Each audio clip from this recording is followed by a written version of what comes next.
last week, and he's guaranteed at least second today. So Madzin needed that win, and so he got first or second, he is guaranteed a lot of points today. Okay, that will put him good in the league. But we're getting underway with the grand finals, guys. Thank you for tuning in. You're about to watch the grand finals of week 2 of the EU MKX ESL Pro League. All right, Madzin isn't going to screw about here. He's going to go with his tried and tested Grandmaster sub. This is the Grandmaster sub he used at Versus Fighting to not only destroy me, but also destroy Foxy Grandpa 6-0 in the grand finals, of which Foxy, you know, unfortunately now, Madzin has used his Blood God as well, both Blood God and Sub-Zero, but Xarakamaka with that absolute flawless Liu Kang. I'm always quite surprised we haven't seen him opt to go to Blood God from the get-go here, because Liu Kang hurts a bit, yeah, but he doesn't. He gets a lot from his mileage on chip damage, and Blood God nullifies that and builds meter for blocking. I'm not sure about this matchup, because the thing is, exactly that reason.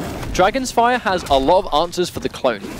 We've seen Madzin have issue in the past, but that was a really nice jump in. I don't think he was actually ready for it to connect, so that's exactly why he did 1-2-3 rather than the back 1-2. I really thought he was going to get some block pressure. He's used 2 bars on 2 clones right now, but he now has no resources left, so I think for now, at the very least, he's going to have to deal with them. But wonderful hit confirm from Madzin just to get that slide. Oh, there's a back 2, but no punish attempt whatsoever from Xarakamaka. Oh, interesting. I mean, that's pretty much just going to prove he actually went for the meter burn clone as well. Unfortunately, when you're close to Sub-Zero, the clone doesn't actually come out. You're too close. A really nice reversal there from Madzin just to challenge that cancel. And then here we go. Oh, and he gets it. That's going to be big damage. Goes for the down 3. That would have been the round. So a really good break there from Xarakamaka. Still confident he can take this round. Oh, goes to jump in. Oh, wow. Wow. Nice. Really nice conversion from Madzin just to get that jump kick, just to get the tiny bit enough damage to win the round. Still has Xarakamaka. Oh, no, not cornered. He's jumped out now. Almost. That's one thing Madzin does all the time. He actually whiffs a slide from full screen, not to have it connect, but to close in space. Oh, and he does drop the punch. Very unfortunate. Well, the important thing on the clone. That's the thing. The important thing is getting the clone. As long as you get that on the screen safely, you're okay. But Xarakamaka doing a lot of options, really. And there's the armor break attempt there. That was quite risky, Madzin, going for that back 2. I mean, it was very unlikely Xarakamaka's going to go for anything that is faster than that back 2. Like, here we go. Oh, there's a clean jump in from Madzin. Wonderful. Time to jump in punch early just to make sure it punishes the fireball. Has him cornered now. Oh, big knockdown, big clone game. This is the bread and butter of Grandmaster, and he does get the environment interaction. Really smart, but actually crosses the low fireball too. I wasn't actually sure if that would crush it or not, but really smart from Madzin. Oh my god, here we go. Oh!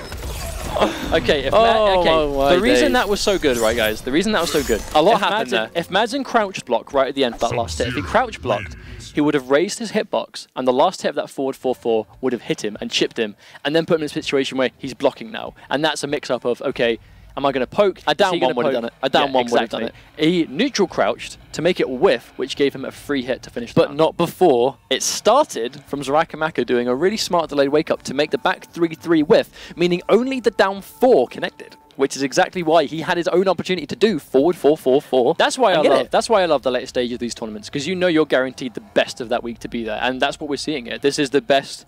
This is the best EU has to offer right now, and we're seeing Grandmaster Sub-Zero. You know, debatably, we're also seeing the benefits of not only being a character specialist, but being a character specialist of 2 characters.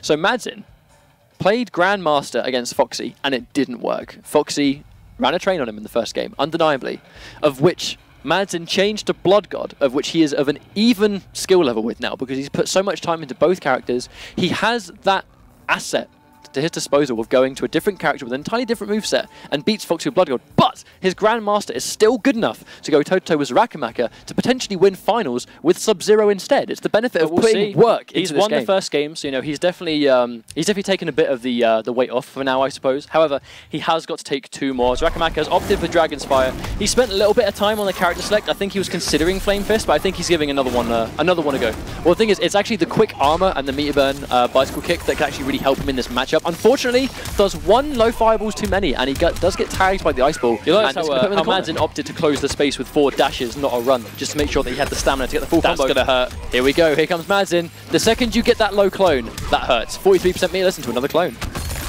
Thing is, those clone recapture freezes that we see loads of Sub-Zero players go for in the corner. I love how out of all the Sub-Zero players I've seen, Madzin has the best ways to convert them to guarantee that second refreeze. The danger is that Madzin is forcing Xarakamaka to break in the corner all the time, which is giving Xarakamaka no stamina to go for those run cancels. And so he's also back to the corner still. I mean, Madzin, he unfortunately has lost the corner here, but he took the round, which is definitely worth it. But Xarakamaka going for this mid-range game again. Or going for the dash cancels. Can see that Madzin's got no bar, no armor available. And here comes the bicycle kick just to be plus. And there you go, you can't jump out of this. It's completely guaranteed. Wonderful stuff. Oh, catches him jumping again, and there's another wonderful conversion. Just like that, he's lost like 65, 70% of his health. Constantly trying to jump out, and there's the wake up. Xarakamaka thinks he's going to jump again. Oh, and there we go. That's what he needs. And exactly the reason he got hit by that string is because absolutely Madzin was expecting a back throw. I'm certain of it. Or he knew that he was chip damage away and didn't want to give Xarakamaka the free meter. Oh, that was a clutch jump. Does get the jump over there. Oh, there's the corner carry. Literally 75% of the screen to the corner, just like that. Oh, and there's the meter burn. Clone does keep him safe, but still blocking, and unfortunately uses the bar. Xarakamaka was just shy of that bar of meter, though, so he's in a situation where he can tries to neutral jug under the clone toss, but does get hit by it.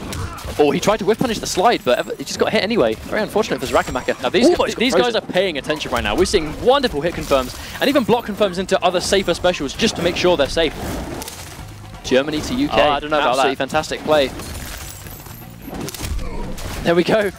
Tarzan up in this. Here we go. That's a good trade for Xarakamaka. Gets that clean away.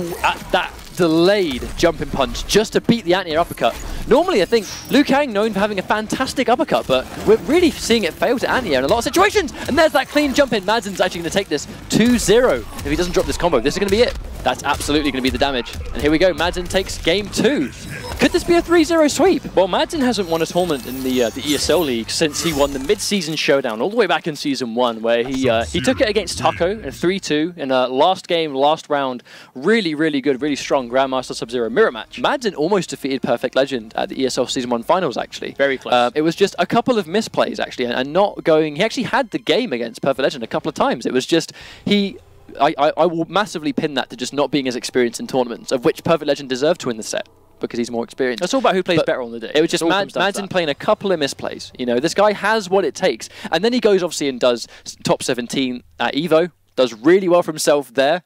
Loses to Saltface, I believe. I'm going to pay close attention to who we see Xarakamaka pick here variation-wise, because he's hovering over Dragon's Fire, but he's taking his time.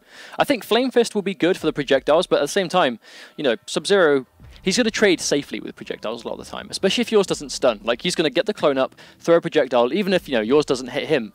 He's going to have a clone to absorb yours. If you're a character with a stun, the thing is, if you're a character with a stunning projectile, any trade is in your favor. So, you know, Master of Souls, Ermac, Grandmaster Sub, two characters that probably have the best projectile trades in the game, because Master of Souls gets the Vortex, and Grandmaster Sub gets the corner carry. So it's kind of, you know, he has opted to go back to Dragon's Fire. We're going to see a full-on rematch, as Xarakamaka's got to win 3 games in a row. I agree with the change. Not the change, I agree with staying with Dragon's Fire, because when he's the stage is different, if it makes you feel any better. But when he's in, the pressure works. And the fireballs are putting in work. Like I said, it's just Madzin getting a couple of good reads on Xarakamaka. It's not, the variations have nothing to do with it. It's just the reads that Madzin is making on Xarakamaka. Well, I predict that no matter how the rest of the set goes, these will be the 2 characters we see. Because we know that his Grandmaster Sub is good enough to take 2 games off Xarakamaka. It can take the 3rd. But Xarakamaka has picked this, and there's the clone. I love that Madzin is actually opting to go for... Right, so Madzin is actually going for the meter burn clone. Oh, that conversion, can we talk about that for a second? Madzin's going for the meter burn clone here because A, it's armored. So you'll take the armor, but Liu Kang still hits into the clone. He still punches the clone. Punish with a forward 4. Oh, uses the bar. Tries to go for big damage here. Oh, but he drops it. Oh, goes. That was wonderful. That was a wake-up shatter. That was a wake-up clone. That was no drop. That was him trying to go for wake-up clone, and Xarakamaka repositioning his wake-up attack. Smart stuff. Beautiful stuff. Because if wake-up ice ball comes out, that ain't armored. That's no invincibility. That's not safe. And he completely pummeled him for it. That was good patience. Madzin knew Xarakamaka was waiting for a clone toss, so nothing came. Just building some bar, throwing some projectiles, and that's a full range down to anti-air. And that was a kick at anti-air as well. And the kicks have a lot of priority in the air. Xarakamaka's still in this. He is absolutely still in this. His spacing is immaculate right now. Oh, as I said, that Eater standing 4. That was an expensive... I love that! He's no longer going for the back 1 because he's moving into the clone, so he's trying to armor break with forward 1-2 instead. Just these really good clutch adjustments that you just... Oh no! There he goes for it that one time again. That's exactly why he doesn't go for back 1 anymore, because he gets frozen! Oh my days, that was a lot of damage. Oh, but doesn't whiff punish in the air. Oh, Madzin takes him to tournament point. Speaking of whiff punishing, that meter burn slide though. This is just really tidy Grandmaster play right here. Just really impressive stuff. But Madzin, one more round to take it. Xarakamaka has to win this round, otherwise he's done. He's getting second place. Oh, wake up low fireball. Good stuff just to stop the assault. Madzin trying to keep the pressure going here, just to keep Xarakamaka on his heels. Gets the clone block, so he actually manages to get rid of it completely. And there's that +2 1-1-1 string. That's going to be a bit of a nightmare for Madzin to deal with. Oh wow, and just like that, he's in the corner. Oh, but just like that as well, gets off the ground. Large advantage. Get out of the way, you're in the way, mate. That's going to be big damage. This might potentially take the game. The combo won't do it, but the positioning will. This is going to be tough for Madzin. He's got no bar. Oh, and there's Xarakamaka's last beater, but down one into back fist. Okay, so he whiffed the back punch. Down one, back punch did catch Madzin there. So it's going to be 2-1. Xarakamaka still in this. He could still pull this back. We've seen the comeback capability of Xarakamaka. Liu Kang's a good character for it. And like I said, we've seen the strength that the Dragon's Fire has in the matchup. He can shut down the full screen game because he has a really, really strong viable game. But the reason and the bicycle kick. Keeping that in mind, the reason I like the down one into back fist at the end, for those of you watching, the back fist is an overhead. You must stand block that.